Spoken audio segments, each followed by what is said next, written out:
बिस्मिल्लाहिर्रहमानिर्रहीम। अस्सलाम वालेकुम नाज़रीन, आप यूट्यूब चैनल देख रहे हैं। मैं इमरान ख़ान हूँ।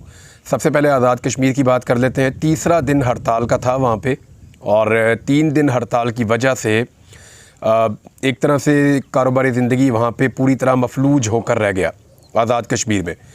हड़ताल के तीसरे दिन में कुछ खबरें आई हैं कि खुराक की किल्लत हुई है, कुछ अद्वियात की किल्लत हुई है। अद्वियात की किल्लत की वजह ये नहीं है कि वहाँ पे अद्वियात पहुँच नहीं रही।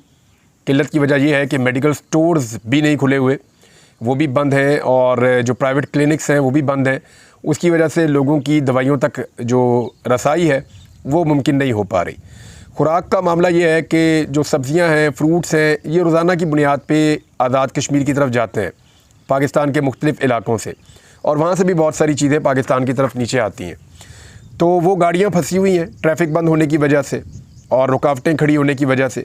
कुछ रुकावटें जो है मुज़ाहिरीन की तरफ से, कुछ रुकावटें जो हैं वो गवर्नमेंट की तरफ से हैं, और इस वजह से खुराक वहाँ पे नहीं पहुँच पा रही। जो ग़िज़ाई इजनास है, सब्ज़ियाँ हैं, फ्रूट्स हैं, वो नहीं आ पा रहे। 10 निकाती चार्टर है एक अवामी एक्शन कमेटी का जो उन्होंने पेश किया है। उसमें जो अहम तरीन मुतालबात हैं वो 2 बड़े मुतालबात हैं। मैं बार बार आपको बता चुका हूँ, बल्कि अब तो वो गवर्नमेंट और काबीना को ख़त्म करने का मुतालबा भी सामने आ रहा था उनकी जानिब से। लेकिन उनके 2 बड़े मुतालबात हैं, जिनमें एक वो ये कहते हैं कि बिजली क्योंकि आज़ाद कश्मीर में पैदा की जाती है तो उन्हें कम कीमत पे बिजली फ़राहम की जाए, यानी टैक्स बहुत मुनासिब लगाया जाए। जिस तरह बाकी पाकिस्तान में बिजली बहुत महंगी हो गई है, वो उस तरह महंगी बिजली ख़रीदने के लिए आमादा नहीं है, और उसकी वजह से वो कई महीनों से जो 10 अज़ला हैं आज़ाद कश्मीर के, वहाँ के लोग बिल नहीं दे रहे। 8 अगस्त 2023 से लेकर अब जब मैं आपसे बात कर रहा हूँ तो मई का मिड चल रहा है, तो अभी तक जो है वो लोग बिल नहीं दे रहे। 9 माह होने वाले हैं या हो गए हैं, और बिल उन्होंने जमा नहीं कराए बिजली के। तो ये हुकूमत के लिए एक मुश्किल सूरत हाल है, और 3 दिन से पूरा का पूरा आज़ाद कश्मीर ऑलमोस्ट बंद है। अभी जो काफ़िले हैं जो जा रहे थे और पहुँच रहे थे, उनके बारे में जो आखिरी इतलात हैं वो ये है कि मीरपुर से, भिम्बर से, कोटली से जो काफ़िले मुज़फ़्फ़राबाद के लिए निकल पड़े थे, उन्होंने कई जगहों से रुकावटें अबूर कर ली और वो पहुँच गए पूंछ तक। पूंछ में वो पहुँच गए जहाँ पे रावला कोट के लोग उनका इस्तकबाल करेंगे, और यहाँ पे पुलिस के साथ तसादुम का ख़तरा बदस्तूर मौजूद है। रेंजर्स की बहुत सारी गाड़ियाँ देखी गई जो आज़ाद कश्मीर की तरफ दाखिल हुई, और उसके बाद फिर जो आखिरी इतलात आई, रेंजर्स को वापस बुलवा लिया गया। मेरे ख्याल में अच्छा ऑप्शन जो है वो मुज़ाकरात का होता है, हमेशा बातचीत होनी चाहिए। आज़ाद कश्मीर में जो मोबाइल इंटरनेट है उसको बंद कर दिया गया है, जिसकी वजह से बहुत सारी अफवाहें भी फैल रही हैं। मोबाइल इंटरनेट की बंदिश के बाद से लेकर अब तक वहाँ पे जिस तसलसल से चीज़ें और सूरत हाल पता चल रही थी, या वहाँ के लोग अपनी सूरत हाल बता पा रहे थे, वो अब नहीं बता पा रहे। और मोबाइल इंटरनेट की बंदिश के बाद अफवाहों में इजाफा हो जाता है, क्योंकि बहुत कम लोग ऐसे होते हैं जो डायरेक्ट इन्फॉर्मेशन फिर दे पाते हैं। अवामी एक्शन कमेटी ने अपने तमाम तहफ़्फ़ुज़ात के बावजूद, जो तशद्दुद हुआ उसके बावजूद, मुज़ाहिरों और मुतालबात के बावजूद, एक बात बड़ी ज़बरदस्त कही है, क्योंकि इंडियन मीडिया इसके ऊपर एक प्रोपेगेंडा कर रहा था, और वो ऐसा साबित करना चाह रहा था कि जैसे इंडियन ऑक्युपाइड कश्मीर में जो जुल्म और जो बर्बरियत वहाँ पे होती है मकबूजा कश्मीर में, वो उसको ऐसा कर रहा था कि पाकिस्तान के खाते में डाल रहा था कि देखो आज़ाद कश्मीर में भी ऐसे ही हो रहा है। तो इंडिया का मीडिया लगातार इस तरह की चीज़ें कर रहा था। इस पे जो है वो अवामी एक्शन कमेटी, जिनके सारे तहफ़्फ़ुज़ात हैं, जिन्होंने मार खाई भी, जिन्होंने मारा भी, जिन्होंने मुख्तलिफ़ सोसाइटी के ग्रुप्स के साथ मिलकर, पॉलिटिकल फोर्सेस के साथ मिलकर अपने मुतालबात बड़े मुअस्सर अंदाज में सामने रखे हुए हैं, लेकिन उन्होंने भारत के बारे में स्टेटमेंट देते हुए कहा कि मक्कार दुश्मन भारत और उसका मीडिया बेबुनियाद इल्ज़ामात लगा रहा है, इंशाअल्लाह मकबूजा कश्मीर को भी आज़ाद करवाएंगे। तो दैट इज़ गुड, ये एक अच्छी बात है। मुज़ाकरात ही होने चाहिए, और मुज़ाकरात के ज़रिए से ये मामला हल होने चाहिए। मैं आपको उनके पूरा जो चार्टर ऑफ डिमांड है ना, वो आपको मैं नेक्स्ट वीलॉग में बताऊँगा कि एक्चुअली कश्मीर के लोग चाहते क्या हैं और मांग क्या रहे हैं, और कश्मीरियों का हक एक्चुअली बीच में से कौन खा रहा है, ये भी आपको बताएंगे। हम्माद अज़हर साहब ने एक स्टेटमेंट दिया पाकिस्तान तहरीक इंसाफ से, पंजाब के रहनुमा हैं। उन्होंने कहा कि सुना है हमारी होनहार एस्टेब्लिशमेंट मकबूजा कश्मीर के बजाय आज़ाद कश्मीर फ़तह करने निकल पड़ी है। ये उनका स्टेटमेंट है, और पाकिस्तान तहरीक इंसाफ के दूसरे लोगों ने भी इस पर स्टेटमेंट दिया। बाकी जो अपोजिशन की पॉलिटिकल पार्टीज़ हैं वो भी इस पर आवाज़ उठा रही हैं, और आज़ाद कश्मीर के हालात आपके सामने हैं। IMF ने एक जो निशानदेही की है पाकिस्तान के हवाले से, ये बहुत इंपॉर्टेंट है। IMF का कहना है कि सियासी बेयकीनी जो है वो इंतखाबात के बावजूद पाकिस्तान में मौजूद है, यानी पाकिस्तान की जो सूरत हाल है उसमें सियासी बेयकीनी का अंसर ख़त्म नहीं हो सका। ये उम्मीद की जा रही थी कि जो इंतखाबात होंगे ये 2024 के 8 फरवरी वाले, उसके बाद पाकिस्तान में बेयकीनी की फ़िज़ा ख़त्म हो जाएगी और लोगों का एतमाद बहाल होगा। लेकिन अब IMF की रिपोर्ट भी कह रही है कि इंतखाबात के बावजूद सियासी बेयकीनी पाकिस्तान में मौजूद है। दो बड़ी जमातों ने यानी नून लीग ने और पीपल्स पार्टी ने मिलकर एक मखलूत हुकूमत तो बनाई है, मगर पाकिस्तान तहरीक इंसाफ के आज़ाद उम्मीदवारों ने दीगर सियासी ग्रुपों से ज़्यादा वोट लिए हैं। अब ये जब IMF का स्टेटमेंट आया ना, तो इसको DGISPR के स्टेटमेंट के साथ मिलाकर पाकिस्तान तहरीक इंसाफ के लोग शेयर कर रहे हैं कि DGISPR ने जितनी तहकीर की पाकिस्तान तहरीक इंसाफ की, उन्होंने कहा जी इनको वोट पड़ा ही नहीं है, ये अवाम में मकबूल नहीं है। तो फिर अब IMF ने भी कह दिया कि दीगर सियासी जमातों के मुकाबले में पाकिस्तान तहरीक इंसाफ के आज़ाद उम्मीदवारों ने ज़्यादा वोट हासिल किए हैं और सियासी बेयकीनी की उन्होंने निशानदेही की है। मोहम्मद बिन सलमान का एक दौरा हो रहा था पाकिस्तान का, नाज़रीन, ये दौरा मुअक्कर हो गया है। मुख्तलिफ लोग इसके बारे में मुख्तलिफ बातें कर रहे हैं। पहले एक खबर आई कि शायद सिक्योरिटी इशूज़ हैं, फिर एक खबर आई कि शायद कुछ और इशूज़ हैं, फिर ये कहा गया कि माजी में शायद कोई ऐसा अटैक हुआ, उसके बाद उनकी सिक्योरिटी रीजंस की वजह से वो अब ट्रैवल नहीं कर रहे। मुख्तलिफ चीज़ें मुख्तलिफ लोगों ने कही। कुछ लोग कह रहे थे कि अभी कुछ और चीज़ों की प्लानिंग करना बाकी है, लेकिन नजम सेठी ने भी एक खबर दी है, बाकी सब लोग भी अपने अपने तौर पर दे रहे हैं। और ये खबर जो है वो इसकी तस्दीक की जा सकती है। वजह यह है कि एक्चुअली पाकिस्तान में सिचुएशन यही है। पाकिस्तान के साथ जो भी मुल्क या जो भी रहनुमा इस वक्त ताल्लुकात बनाना चाहेगा या बातचीत आगे बढ़ाना चाहेगा, उसको इस बात का आइडिया है कि पाकिस्तान के सियासी हालात इस वक्त क्या है। यानी मोहम्मद बिन सलमान का जो दौरा मुअक्खर हुआ है, उसमें सऊदी अरब के लोग ये कायल हैं या सऊदीज़ इस बात पे कायल हैं कि पाकिस्तान जो है यहाँ पे सियासी तौर पे ये अभी मुस्तहकम नहीं है। पावरफुल फोर्स और अवामी फोर्स के दरमियान क्लैश चल रहा है। यानी एक जो बड़ी ताकत है पाकिस्तान में इस्टेब्लिशमेंट की, उसके और पाकिस्तान की जो अवामी ताकत है उसके दरमियान में एक तसादुम चल रहा है। इसलिए मोहम्मद बिन सलमान ने दौरा मुलतवी किया है। ये नजम सेठी साहब का कहना है कि मोहम्मद बिन सलमान इस वजह से नहीं आए। डॉक्टर आरिफ अलवी जो साबिक सदर पाकिस्तान है, वो काफ़ी मुतहर्रिक हुए आजकल, और उन्होंने कहा कि मुल्क की बेहतरी के लिए किसी के साथ भी बातचीत करनी पड़ी ना तो बातचीत करेंगे।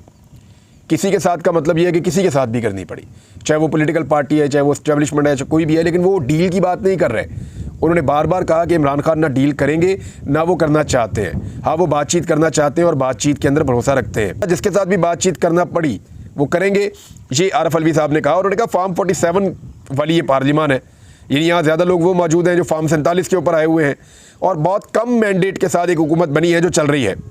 ये जो फार्म 47 वाली हुकूमत है, इससे हालात मज़ीद ख़राब होंगे। फिर उन्होंने कहा कि सोशल मीडिया को जैसे पाकिस्तान में बंद किया जाता है, अब गज़ा की जो सूरत हाल है वो सारी दुनिया के सामने जो आई वो सोशल मीडिया के ज़रिए आई है। यानी आप जानते हैं कि पाकिस्तान समेत दुनिया भर का जो मीडिया है वो यानी आलमी मीडिया भी जो है वो गज़ा की सिचुएशन को वैसे नहीं दिखाता जैसे दिखाना चाहिए। उस बर्बरियत को, उस जुल्म को वैसे वो बेनकाब नहीं करता जैसे करना चाहिए। लेकिन आप ये देखिए कि वो तो नहीं दिखाते, लेकिन सोशल मीडिया दिखाता है। तो आरिफ अलवी साहब ने कहा कि गज़ा की सूरत हाल दुनिया तक पहुंच रही है सोशल मीडिया के ज़रिए से, यानी वहाँ पे भी सोशल मीडिया मौजूद है। लेकिन पाकिस्तान में एक अजीब चीज़ ये है कि सोशल मीडिया को बंद कर दिया जाता है और फिर उसके बाद अफवाहें फैलती हैं। ये आरिफ अलवी साहब ने कहा। वैसे ये बात पाकिस्तान के जो निज़ाम को चलाने वाले लोग हैं उनको समझनी पड़ेगी कि सोशल मीडिया और मीडिया की बंदिश से ना सिर्फ अफवाहें फैलती हैं बल्कि बेचैनी में इजाफ़ा होता है, घुटन में इजाफ़ा होता है, शिकायत में इजाफ़ा होता है, लोगों का कैथारसिस नहीं होता, और उसके बाद वो लावा फटता है जो अंदर ही अंदर उबल रहा होता है। लिहाजा सोशल मीडिया और मीडिया की जो इन्फॉर्मेशन तक रसाई है या लोगों तक जो इन्फॉर्मेशन जाने की एक सूरत हाल है, उसको चलते रहना चाहिए और उसको रुकना नहीं चाहिए। राणा सनाउल्लाह साहब ने एक स्टेटमेंट दिया और ये स्टेटमेंट इस बात की गवाही दे रहा है कि इमरान खान के बगैर सिस्टम नहीं चल सकता। यानी इमरान खान खुद एक ऐसा सिस्टम का हिस्सा बन चुके हैं या ये सिस्टम के अंदर वो इतना ज़्यादा सरायत कर चुके हैं कि अब सिस्टम इमरान खान के बगैर चल नहीं सकता। यानी मुल्क का निज़ाम अगर चलाना है तो फिर इमरान खान को आपको किसी तरह मनाना पड़ेगा।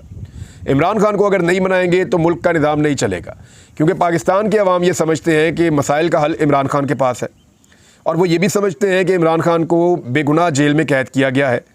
वो ये भी समझते हैं कि इमरान खान के साथ ज़्यादती हो रही है और हमने उसको वोट दिया था, हुकूमत उसकी बननी चाहिए थी, मैंडेट उसके पास है। तो ऐसी सूरत हाल में लोग हुकूमत पे एतमाद नहीं कर रहे।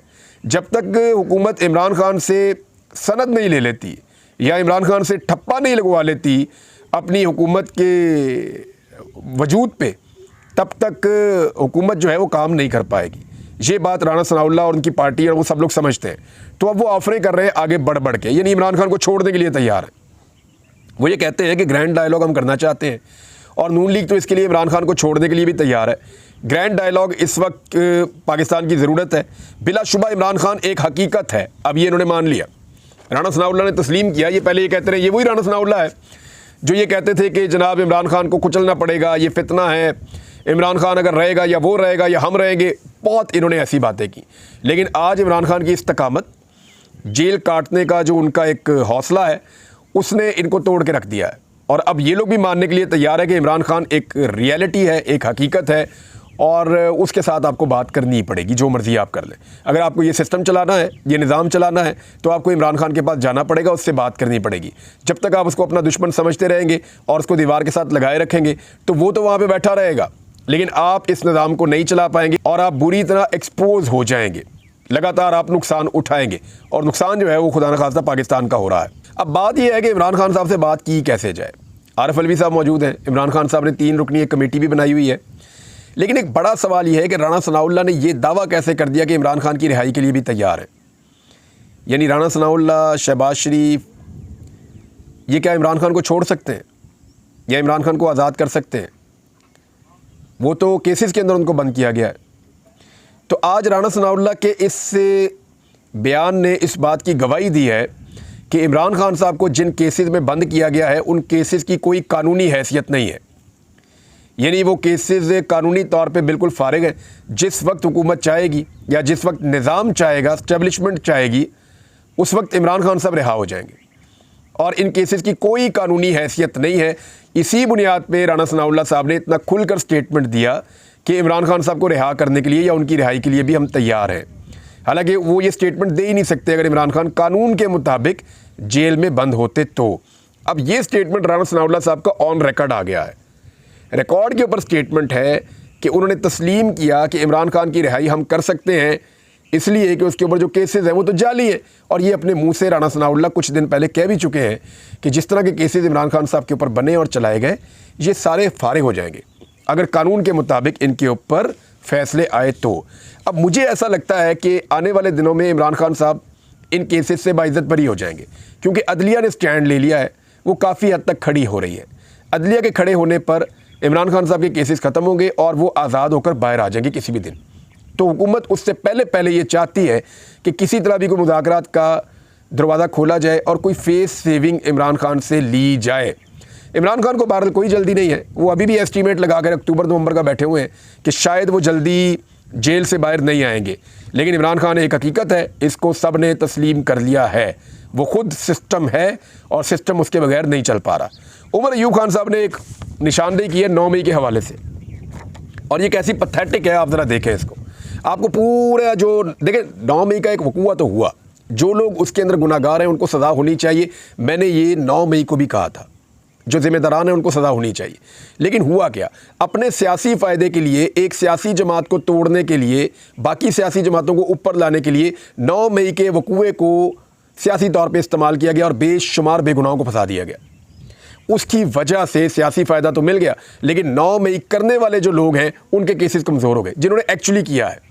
इसकी जो जुडिशल इंक्वायरी, इसीलिए तो कहते हैं सब होनी चाहिए, ताकि पता चले कि एक्चुअली जिम्मेदार कौन है और उनके खिलाफ कार्रवाई हो।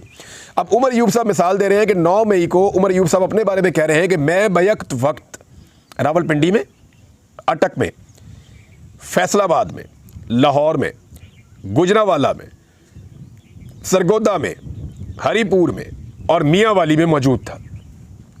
यानी उमर अयूब साहब एक वक्त में 8 शहरों में मौजूद थे। ना सिर्फ उन्होंने 8 शहरों में बदतरीन तबाही मचाई, बल्कि उसके बाद उन्होंने एक मोटरसाइकिल चोरी की। वो कहते हैं फिर मैंने एक मोटरसाइकिल चोरी की, जिस पर मैंने एक एक्सरे मशीन भी चोरी करके लाद ली, और फिर मैंने 4 डकैतियां भी की, और फिर मैं फरार भी हो गया। अब ये तो कोई नहीं कर सकता ना, पॉसिबल ही नहीं है।